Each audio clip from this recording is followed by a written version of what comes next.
Esta es una producción de Grupo Fórmula. Encuentra más contenido como este en radioformula.mx. Germán Martínez, buenos días, qué gusto. Ciro por la mañana. Como todos los jueves. Muy buenos días, Y Peregrino, buenos días. Senador, Nos permites, queremos empezar con esta nota, con información que actualizó esta mañana el INEGI. Actualizó porque la da a conocer cada año. Correcto, Ciro. El Censo Anual Nacional de Procuración de Justicia Estatal y Federal 2023. Bueno, pues da muchos datos, Ciro, que es evidentemente y simplemente para darle a la audiencia de qué se trata, programas estadísticos que ofrecen información sobre la gestión y desempeño de la Fiscalía de la República, de las Procuradurías de Justicia o Fiscalías Generales de cada entidad, pues sobre su efectividad, el número de averiguaciones que se abren, pero el dato que hemos recargado, Ciro, es que se ha determinado pues que un total de 2 millones, son casi 3 millones, 2.915.899 pues averiguaciones previas, carpetas abiertas de investigación, inicios de denuncias por algún tipo de delito, pues simplemente se quedaron sin concluir. Por la razón que sea, lo va detallando estado por estado, razón por pues simplemente no se investigaron. Casi 3 millones. Casi 3 millones, 2 millones. De probables delitos, porque son probables delitos, ¿no? Para eso abres una carpeta para investigar un delito. No concluyeron en ese año. Quizá algunas de esas carpetas se abrieron en noviembre o en diciembre. Sí. Pero pues la cifra es brutal. Porque es una cifra de todos los años. Aumentó 22 respecto al 21 en 11%, pero aún si le quitaras el 11%, la cifra seguiría siendo monstruosa. Germán, buen día. Buen día otra vez, Ciro, Peregrino, buen día, al querido auditorio.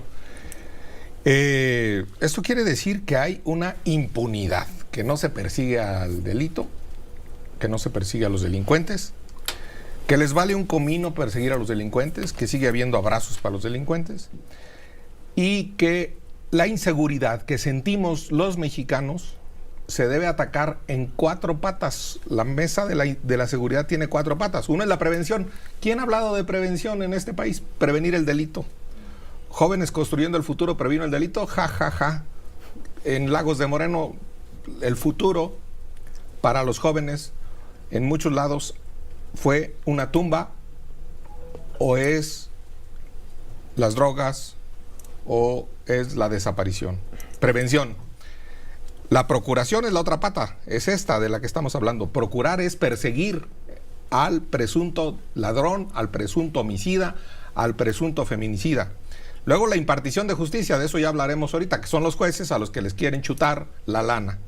Y la cuarta pata es la sanción, la penitenciaría. Nadie ha hablado de penitenciarías, ¿cuál nueva penitenciaría se ha hecho en este sexenio? ¿No? Entonces, regresándonos a la procuración, este es el agregado, según entiendo, según lo vi rápidamente, de todas las carpetas de investigación no concluidas, tanto federales como estatales, una por una. Este es el resultado de los fiscales carnales, de los gobernadores que pusieron a su fiscal carnal para que les haga su chamba y para que les haga su trabajo y para que les persiga a sus enemigos y a sus caprichos. ¿Cómo? El primer ejemplo. Ahorita, hace rato estábamos hablando de Veracruz. Winkler, ya lo metieron a la cárcel. ¿Cómo? También se anda persiguiendo a un fiscal para poner uno a modo en Morelos. ¿Cómo se quiere modificar? Se modificó las reglas de acceso y se quiere ratificar a Ernestina Godoy en la Ciudad de México. Y digo Ernestina Godoy en la Ciudad de México, es vergonzoso que la vayan a ratificar. Porque dentro de los 3 más grandes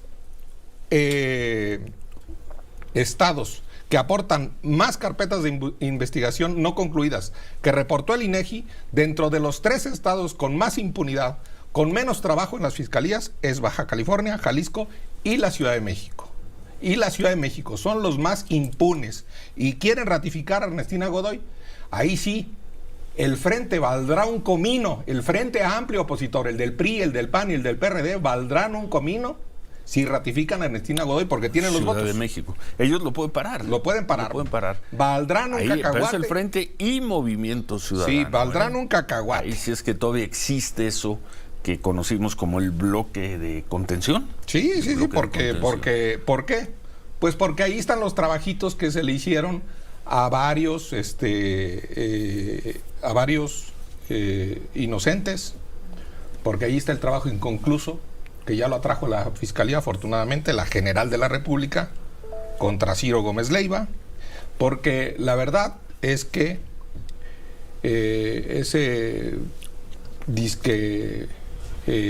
los disque delitos se inventan delitos o se construyen delitos y se meten a la cárcel por ejemplo, al fiscal, insisto, de Morelos. Entonces, eso es impunidad en la procuración de justicia, en la persecución del delito. No hay nada en prevención, en impartición, ahorita lo vemos con lo de los fideicomisos, y en las penitenciarías, pues siguen hablando desde las penitenciarías los ladrones o los presuntos delincuentes para extorsionar, y siguen las cárceles tal y como las recibió este sexenio, igualitos. Y siguen inocentes, mujeres inocentes, aquí ustedes lo han reportado, en la cárcel de mujeres a raíz de lo de Rosario Robles salieron unas. Y al rato vamos a tener un caso. Entonces lo vamos a presentar después de las 9. Pues sigue habiendo eso, sigue habiendo impunidad. No se les devuelve el miedo a los criminales. No se les devuelve el miedo a los criminales, y hay que devolverle el miedo a los criminales en este país. De lo contrario, no vivimos en un estado de derecho. Así. Bueno. Derecha la flecha. Hay impunidad en este país, eso es lo que está diciendo el INEGI.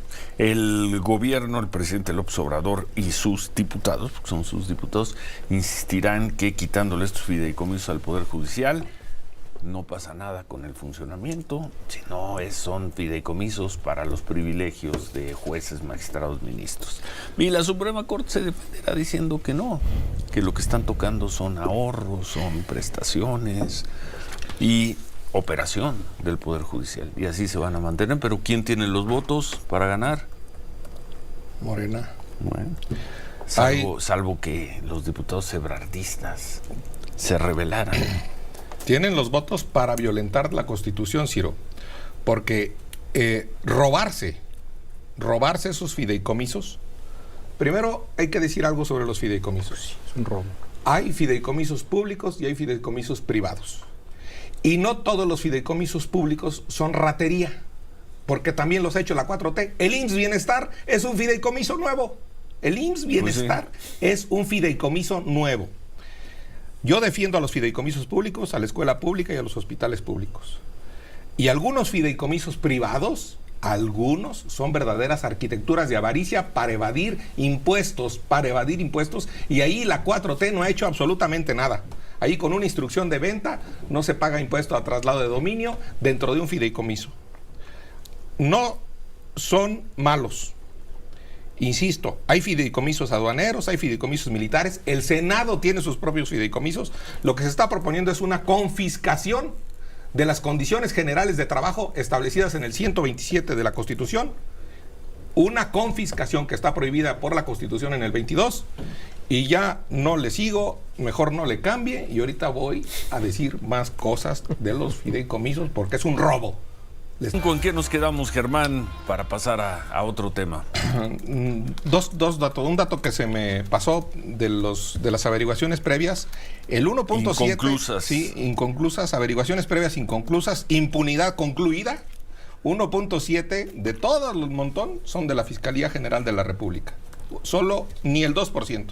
Y más del 98%, 98.3%, son de las fiscalías de los estados carnales, de los 23 estados que gobierna Morena. Y ahí no excluyo a el señor fiscal de Guanajuato, Samarripa. Ya córranlo, panistas. No a nuestro conocido Roberto Samarripa. A Samarripa no, a Samarripa el de Reforma. Éxito a Samarripa en el periódico Reforma, que según Gatell es el favorito de aquí, de este mesa. Predilecto, dijo. Veo que es su lectura predilecta. Bueno, pegarle a la Corte y pegarle a los fideicomisos es entregar el sueldo de los jueces a quien lo pueda pagar, a los ricos de este país o a los narcos de este país. Así de claro.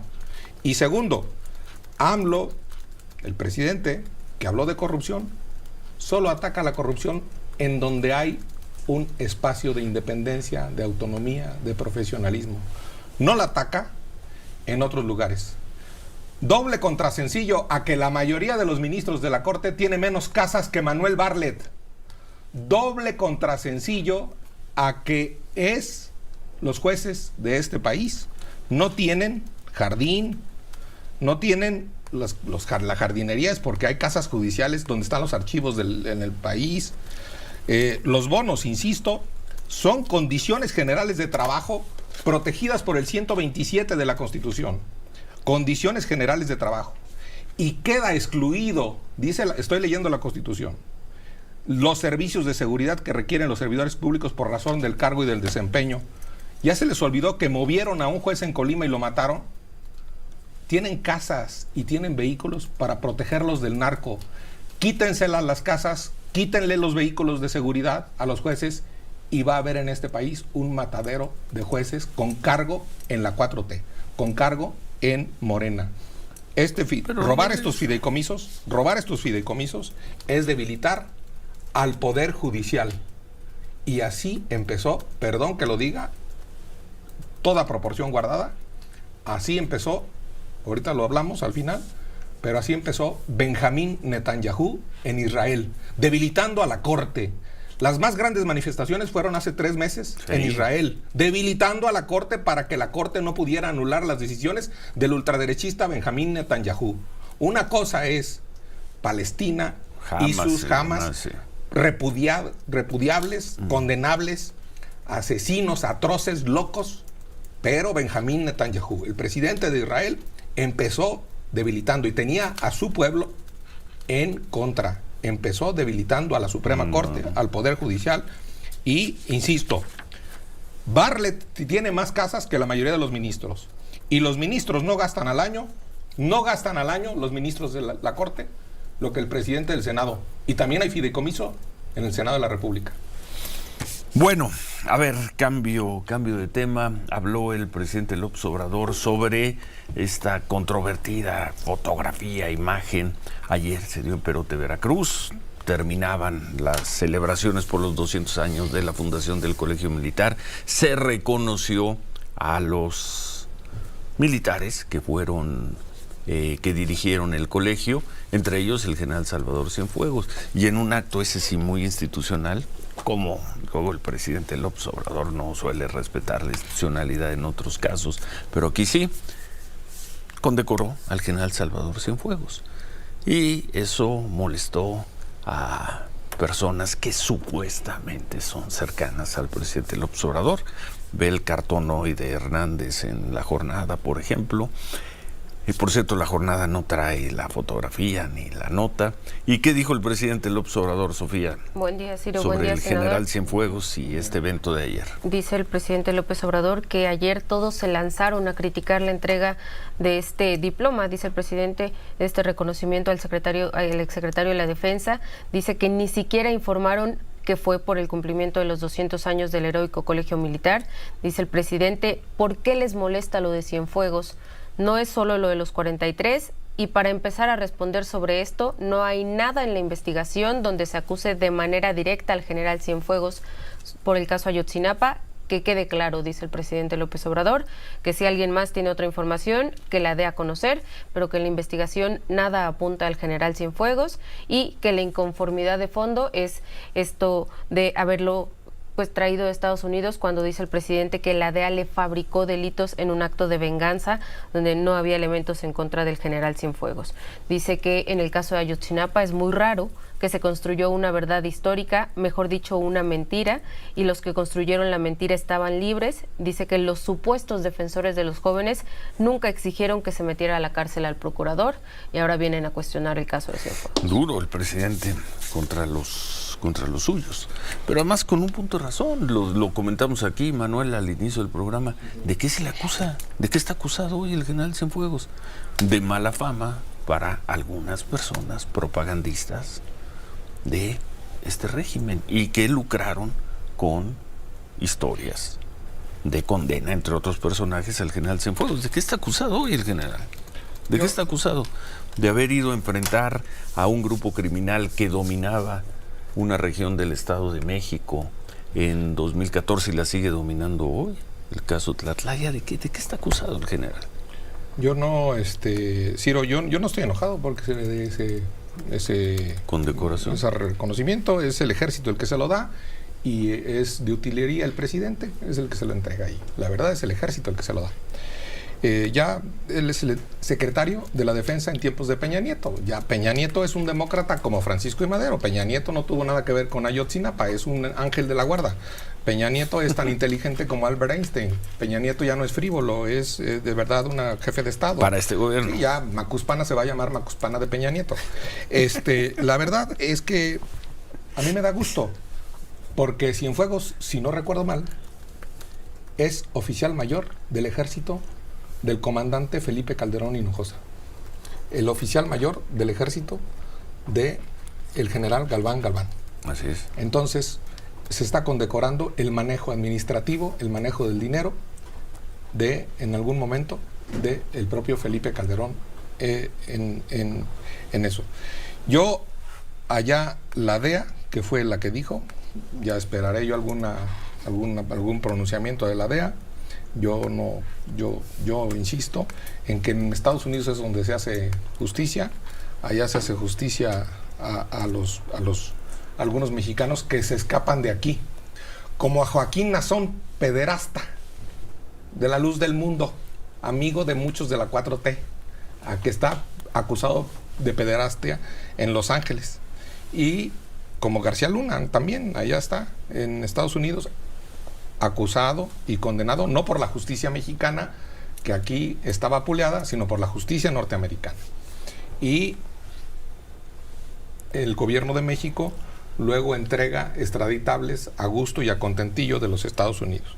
Yo sí veo que en México no está acusado, y espero yo que Cienfuegos no sea de esas carpetas de investigación que estamos informando, de las no concluidas.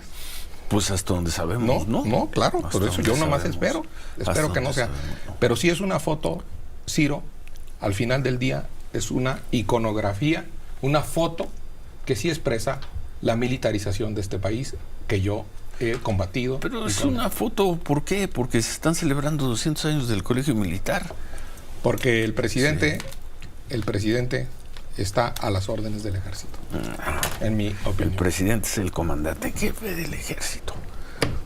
Porque si no te colocas en la posición de Alejandro Encinas, ¿y quién fue? ¿Qué funcionario fue el que dijo ayer? David Fernández Dávalos, del Mecanismo de Esclarecimiento Histórico de la Comisión. Que dice el ejército ha impedido que avance la investigación. Pues el ejército se manda solo, el ejército mexicano. Claro que no, pero pues los radicales de la 4T a cuadrarse con Cienfuegos, y a respetar a Peña Nieto, ya les ordenaron ayer. Esa foto quiere decir... No, está exagerando, senador. No estoy exagerando, estoy haciendo retórica. Senador. Estoy haciendo retórica. Eso es cierto. Eso bueno, Germán, antes de que te vayas, el tema de la posición de México en la guerra, yo decía el conflicto, ¿no? En la guerra de otra vez en Israel, en el Oriente Medio, Gaza, Hamas.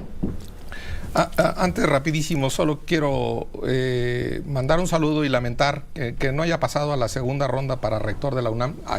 Yo respeto la autonomía, a quien elijan estará bien, pero Ambrosio Velasco, uno de los mexicanos más eruditos de este país, filósofo, historiador, que conoce perfectamente desde los pensadores españoles hasta el último, que, en fin, un filósofo de la historia, y Ambrosio Velasco, de los grandes eruditos que tiene la UNAM. Dicho eso, Ciro, Israel y Palestina debe condenarse rotundamente y categóricamente el atentado de Hamás a Israel. De los que no es lo mismo de los palestinos con los israelíes. No es lo mismo Hamás que los palestinos. Eso es como lo condenó el gobierno mexicano el domingo. Así es. El gobierno mexicano lo condenó. Yo creo que lo que debe de decirse no es un conflicto entre Oriente y Occidente. No empecemos con eso. No es un conflicto ideológico. No es un conflicto religioso. No es un conflicto porque alguien va a un templo cristiano, porque va a una mezquita musulmana o porque va a una sinagoga judía. No. Este es un conflicto entre fanáticos palestinos, y también puede haber fanáticos judíos, y también los hay fanáticos cristianos. Esta fue una agresión militar. Esto es de un grupo armado contra un país. Y esto es lo que dice. Pero a ver, vamos a los hechos, Germán. Los hechos. Este conflicto 2023, octubre de 2023, es una agresión de un grupo armado en contra del territorio y la vida de habitantes de otro país. Pero eso fue lo que ocurrió. Debemos estar en contra del fanatismo, porque están tomando carta de credencialización los fanáticos palestinos. Y eso debe condenarse, repudiarse, reprobarse, maldecirse, Ciro, si quieres. Pero también este conflicto en Medio Oriente tiene mucho tiempo. Hace como 4 o 5 años se murió este pensador judío, Amos Oz, pero yo lo pronuncio como la Real Academia me lo permite. Y ese libro, para muchos, entre ellos yo, es como el credo. Contra el fanatismo. La actual crisis del mundo en Oriente Próximo, en Israel y Palestina, no es consecuencia de los valores del Islam. No se debe a la mentalidad de los árabes, como claman algunos racistas. En absoluto, se debe a la vieja lucha entre el fanatismo y el pragmatismo, entre el fanatismo y el pluralismo, entre el fanatismo y la tolerancia. Eso dice Amos Oz. El conflicto en Israel y Palestina, ahora voy a citar a un libanés francés, Amin Malouf, identidad asesina. Identidad asesina, el de León el Africano, el de la cruzada vista por los árabes. Los dos, por cierto, los dos, por cierto, son premios Princesa de Asturias. Y la verdad es que él dice que hay una identidad asesina. Cuando tu identidad la quieres imponer a otro, cuando tu ser lo quieres imponer a otro, eres un fanático. No nos equivoquemos, Ciro. Debemos estar contra los fanáticos como Trump, contra los fanáticos que dividen a transformadores buenos y conservadores malos, y ya saben a quién me refiero. Debemos estar en contra de los fanáticos. Es más, ni siquiera los libros sagrados de los judíos, como el Deuteronomio, donde están los mandamientos de Moisés, donde está el no matarás, honrarás a tu padre y a tu madre, ni siquiera esos libros hablan de hablan de guerra y de todo, pero hablan de guerras justas, hablan de guerras y de misericordia, y de que cuando te acerques a una ciudad, primero propones la paz. El Corán, en la Sura 2, habla de combatir por Dios contra quienes combaten contra vosotros, pero no nos excedáis. Dios no ama a los que se exceden, dice la Sura 2, la ley 190 del Corán. Entonces, la verdad es que esto es de fanáticos, esto es de alguien que se les voló la cabeza y quieren imponer la verdad a otros. Esto es en contra el fanatismo de las libertades democráticas, del respeto a las mujeres, absoluto, a su cuerpo, a su orientación sexual, del respeto de los hombres a su orientación sexual o a su preferencia sexual o a su preferencia religiosa. Esto es de falta de libertades. Yo no creo que esto sea entre una ideología y otra. Y para terminar, no dejo de decir que en Israel hay un gobierno de ultraderecha. El propio ministro de Defensa, Yoav Gallant, el 26 de marzo, dijo, como ministro de Defensa, que el ataque a la Corte, que el ataque al Poder Judicial israelí debilitaba y era una amenaza real a la seguridad y a la unidad de Israel. Lo vi en CNN, lo vi en France Press, lo vi en la Deutsche Welle.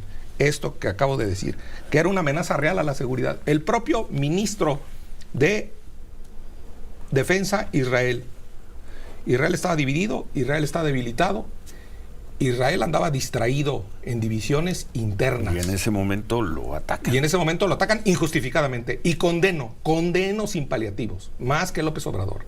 Condeno ese ataque de los locos fanáticos palestinos. Como condenaría Malouf a los locos fanáticos libaneses de Hezbollah. Los fanáticos no me gustan, ni los de allá que matan, ni los de aquí de la 4T que quieren matar al Poder Judicial. Bueno, pues muchas gracias, senador Manuel. Puntualizar, sino nada más, perdón que me regrese al tema del general Cienfuegos, porque efectivamente, como dice el presidente, la DEA alimentó cargos, ese fue el argumento, y por eso, además a una promesa del gobierno de México de investigarlo, lo dejan libre. Esto ya es por ahí de octubre del 2000. La Fiscalía de la República para que no quede suelto el dato, Ciro, publica un escueto comunicado en enero del 21, donde dice que luego de analizar los elementos probatorios enviados por las autoridades norteamericanas y los aportados por el general Cienfuegos, la Fiscalía de la República concluyó que él no sostuvo encuentro ni comunicación con grupo delictivo alguno, por lo que se determinó no ejercer acción penal, por lo que tú decías. ¿De qué se le investiga al general Cienfuegos? ¿De qué se le investiga? Nada. Pero bueno, entendemos la alarma que esto ocasionó, que se encendió entre algunos, que como el presidente López Obrador durante tantos años hicieron buena parte de su campaña y de su propaganda hablando de un fraude electoral que no existió en el 2006 y de una guerra brutal. Además, con violaciones extremos a los derechos humanos en el gobierno de Felipe Calderón, con ese discurso bobalicón, simplista, chafa, de que como Calderón llegó sin legitimidad, por eso lanzó la guerra contra el crimen, como si la solicitud del gobernador de Michoacán, Lázaro Cárdenas, para que lo reforzara, como hacen hoy todos los gobernadores, incluido el de Michoacán, hoy no hubiera pasado. Y hoy el presidente, pues, que está en el poder, y hoy el presidente que tiene que escuchar, que tiene que acordar y que tiene que mandar y gobernar con los militares, tiene que escuchar su lógica, su razonamiento. Y tiene que asistir, como bien dijo Germán, a un acto de ellos ayer, como jefe de las Fuerzas Armadas, y reconocer a quien le tocaba ser reconocido, el general Cienfuegos. Y eso, por supuesto, vuelve locos a gente cercana o gente de la propia 4T que llevan 15 años, 16 años, no sé cuántos, hablando de la guerra criminal de Calderón y demás. Tú sabes de eso, Germán. ¿Tú estuviste ahí? Sí. En esos primeros años de gobierno de Felipe Calderón. Sí, y la verdad es que yo deseo que nuestras Fuerzas Armadas no solo sean condecoradas, sino que triunfen en sus batallas contra los criminales. Yo deseo un ejército victorioso, no condecorado. Yo deseo un ejército que le devuelva el miedo a los criminales. Yo deseo que triunfe nuestro ejército, con apego a los derechos humanos, pero que los abrazos sean pocos y los balazos sean limitados y con derecho y con respeto a los derechos humanos para los criminales. Que los balazos sean para recuperar territorio, para recuperar espacios para recuperar paz, para recuperar paz, para recuperar vida cotidiana para los ciudadanos. Si en alguna ocasión es necesario enfrentarlos a balazos, pues se tendrá que hacer, porque si no, como hemos visto este sexenio y seguimos viendo hoy, ahí siguen a sus anchas, ¿no? Y se institucionalizan hechos como el de Chiapas, el de Altamirano, pues se llevan a ¿cuántas personas, Sofía? 50 personas. ¿50? Hace no mucho se llevaron a 2 muchachos, pues porque todo eso se puede. ¿Y qué pasa? Nos llevamos a 50 personas y las vamos a matar como Hezbollah.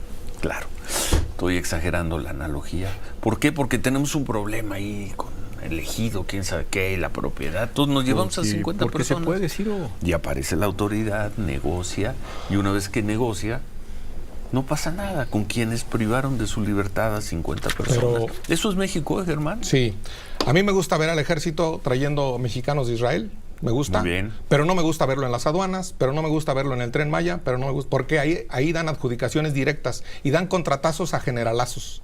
Y esos no son premios como el de Cienfuegos. Eso no me gusta, eso es civil, eso es de carácter civil. Allí en Perote triunfó Antonio López de Santana. Y contra Antonio López de Santana luchó el que quería que se civilizara, no militarizara la vida en este país. Y se llamó Benito Juárez. Benito Juárez estaba en contra del que triunfó por ahí en los terrenos de Perote, por ahí andaba el veracruzano Antonio López de Santana. Entonces, yo no quiero al ejército en zonas de tareas civiles, como las aduanas, como la marina, y como la marina mercante, me refiero, como el Tren Maya, como todo eso. Yo, sinceramente, quiero vivir con un país donde el ejército se comporte y la seguridad con carácter A ver civil. si te toca verlo. A ver si te toca verlo. Y por lo pronto, pues un saludo a los españoles, es Día de la Hispanidad. Señores españoles, yo a los españoles no les pido perdón ni nada. A mí, yo soy Martínez, Y yo soy como... Les mandamos un abrazo. Un abrazo a los españoles, nada de que perdonen, nada, no vinieron aquí nada, no, los mexicanos... Bueno, adiós, senador. Adiós. ¡Viva España! Y que viva España. Los castañuelas, exacto, y los castañuelas. Que viva España. Bueno. Esta fue una producción de Grupo Fórmula. Encuentra más contenido como este en radioformula.mx.